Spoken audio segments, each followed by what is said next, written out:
Are we live? Great, great. So now it is time for our inspirational talk here at our Vesper Service for Fellowships of the Spirit. And I'm very pleased to introduce our speaker this evening, Tom Cratsley.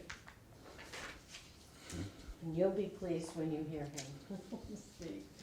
So Tom Cratsley has worked in the fields of counseling, spiritual healing, and teaching for over 30 years, and is the creator and developer of the restructuring method of accessing, releasing, and transforming unconscious resistant patterns. And aren't we all grateful for that? Thank you, Tom. And Tom is an ordained minister with Fellowships of the Spirit. And for over 20 years, I got part of your bio from your website. And I thought it said 10 years, but I took training 20 years ago, and you were. So now.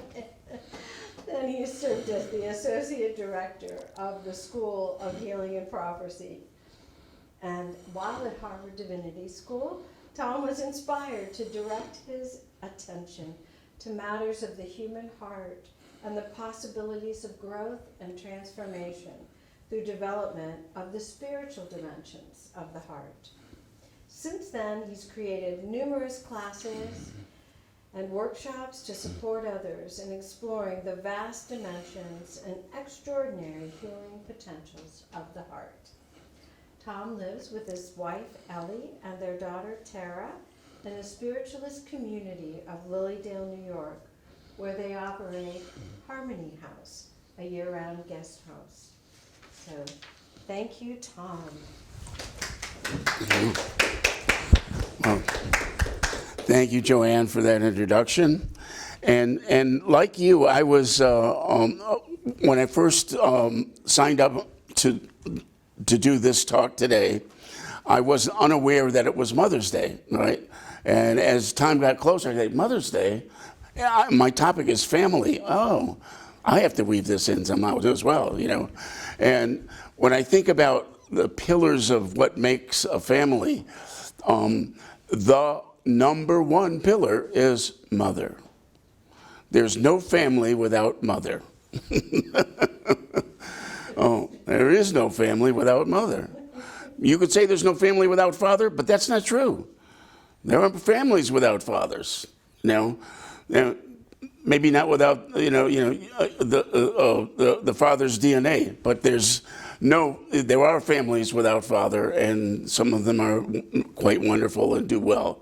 But I must say that when I saw that, I was like, wow, what an interesting juxtaposition of these two things, mother and family. So, and I think also about the history of spiritualism and how important the feminine aspect, you know, that spiritualism itself, I think, bears a strong energy around the mother concept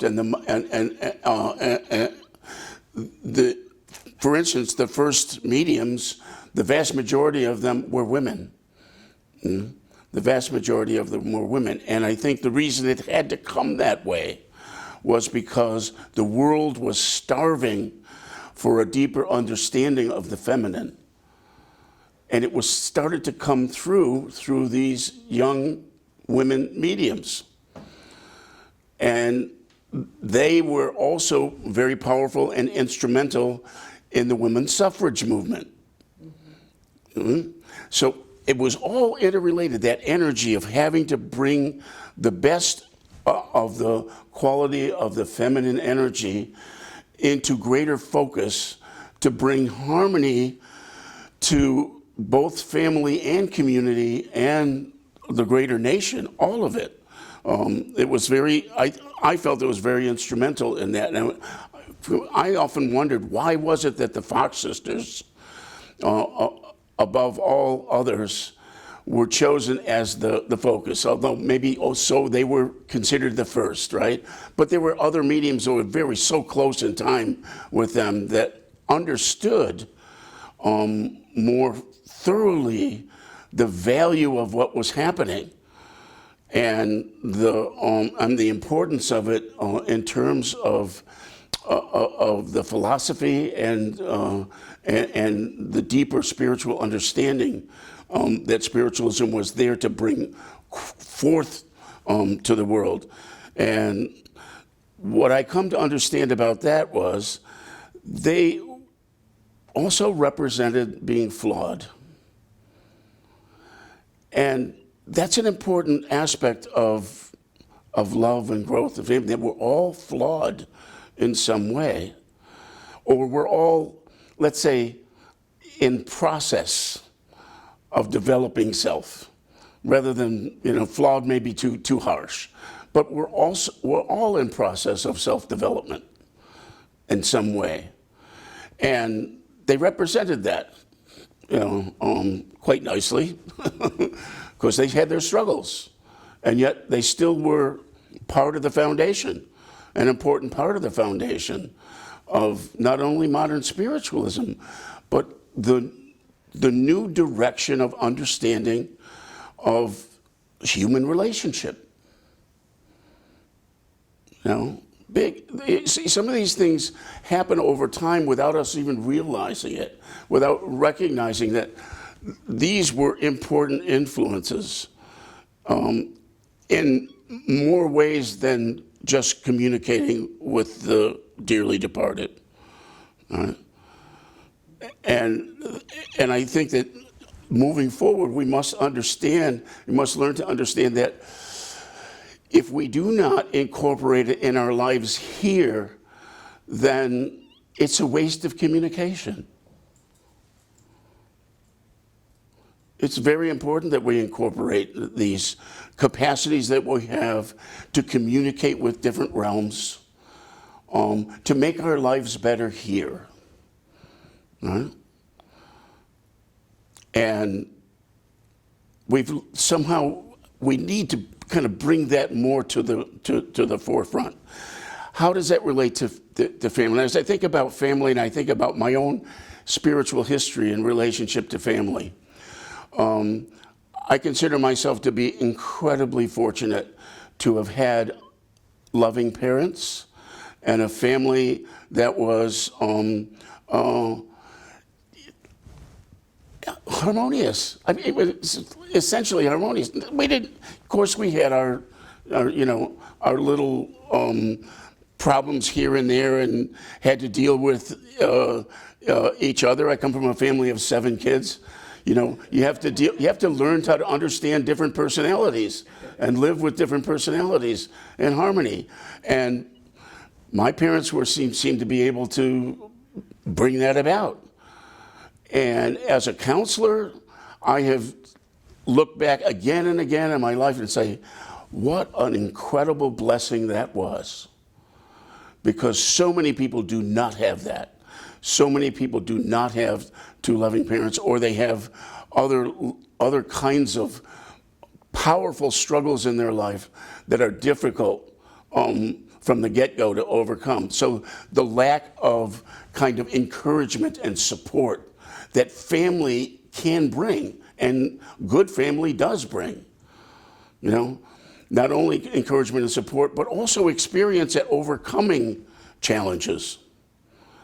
How families can support one another in getting past the challenge, and that's a beautiful thing within families. But it's also a beautiful thing in communities. And I think about spiritually, myself. When you go past blood family and you get out in the world, you're attracting other family. Sometimes those are the most powerful relationships in a person's life. So what are other family cohorts like? There are people who share spiritual core, I believe, not only beliefs, but it's very difficult verbally, but they share a kind of a heartfelt essence about what's important in life. And when we're drawn to people like that, those are our spiritual family members, and they I had the good fortune of playing a game for about 12 years, playing the game of rugby. And rugby is well known for camaraderie, for the camaraderie amongst players. Many sports are, most sports have a certain measure of camaraderie. But I realized that through my 20s and early 30s when I played the game, it was incredibly nourishing to me to have that kind of support, to know that even if it was one day a week, that you had 30 guys who had your back. No? And there are other relationships like that. You know that there are people out there who have your back. They're real family.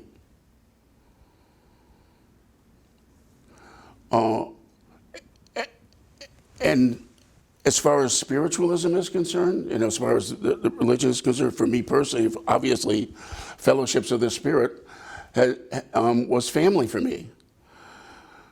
Because the understanding of the concepts of spirituality and the metaphysical principles were very close to my heart, the way they were practiced here. And that to me has been an incredible support for me in my adult life, from the last 35 years, as long as I've been affiliated with fellowships. So those elements of family are incredibly important, and again, it's like talking about how grateful I was. I had some things I wanted to also share, a little bit off the topic, but and because I ran into some humor related to mothers. Okay, I'll start with the mother first, then I'll go to family. All right. What do you call a mother cow who just gave birth? Decaffeinated.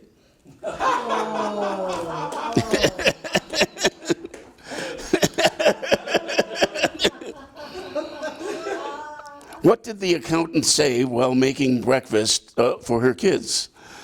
This whole thing is really taxing. Oh.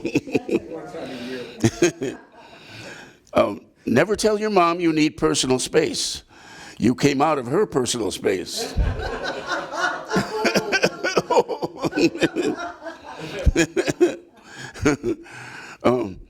Good moms let you lick the beater after making brownies.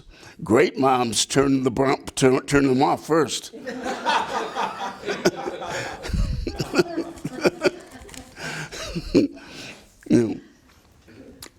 Okay, so here's some related to family. Some family trees bear an enormous crop of nuts.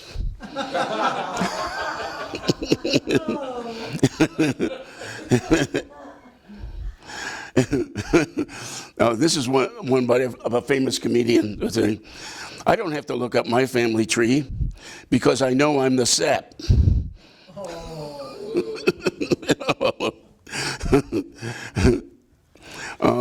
The other night, I ate at a nice family restaurant. Every table had an argument going on. That's a George Carlin joke, okay? As a child, my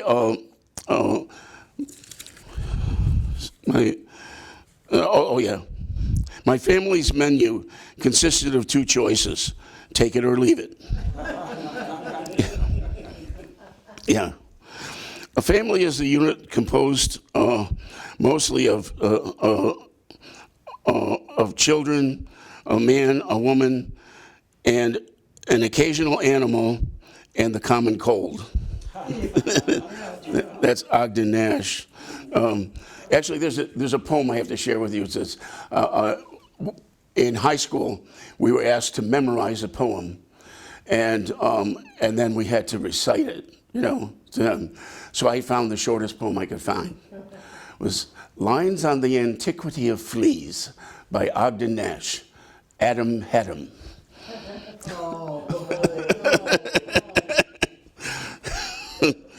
All right, yeah. Okay. You know what it's like having 5 kids. Imagine you're drowning and someone hands you a baby.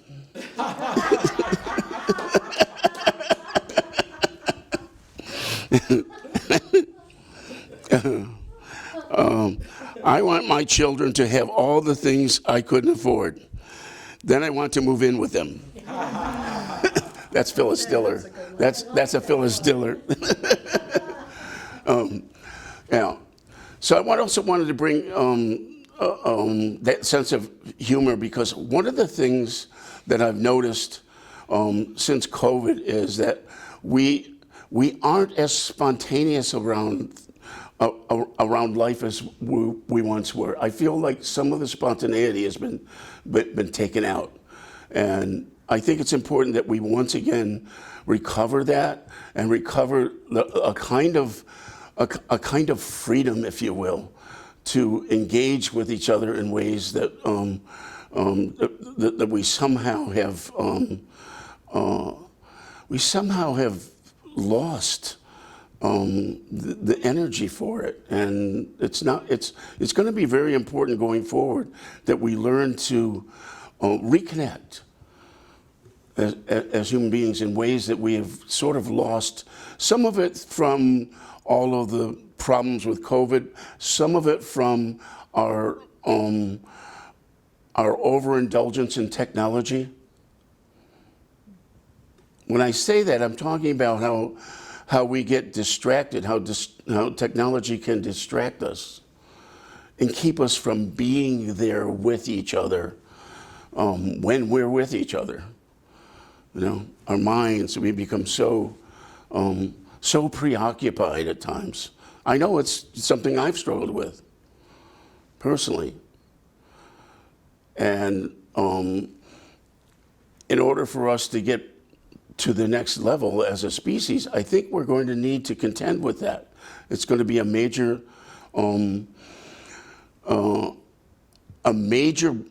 not block, but a major point of development. There is a development that has to happen with it to be able to contend with both technology and our humanness. What is our humanness? And you know, in your introduction, I talk about the heart. It's all about the heart. It's all about how we learn to engage with each other and to live as family, as a member of the human family, the biggest family there is. How do we get past the levels of division that we're constantly presented with? You know, whether it's political party, whether it's religion, you know, whether it's social bias, you know, whether it's economic, you know, if you're from the wrong economic scale, you know, you're verboten, don't engage with those people. You know, it's like all of that stuff has to be reckoned with for us to be the shining example of life and harmony that this world was meant to display and express. Every great mystic has talked about that. That is the vision for the future, a world in harmony. And, well, I guess we can all begin by focusing on harmony in our own personal families, but in every family that we're a member of, to be thinking of that and to be owning that that is our place in the world, that we're a member of the human family. But first, those associations that are closest to us. to offer ourselves to that and to recognize, I want harmony in this family. I want harmony in that family. I want harmony in every family. And I thank everyone for your attention. Thank you. And listen.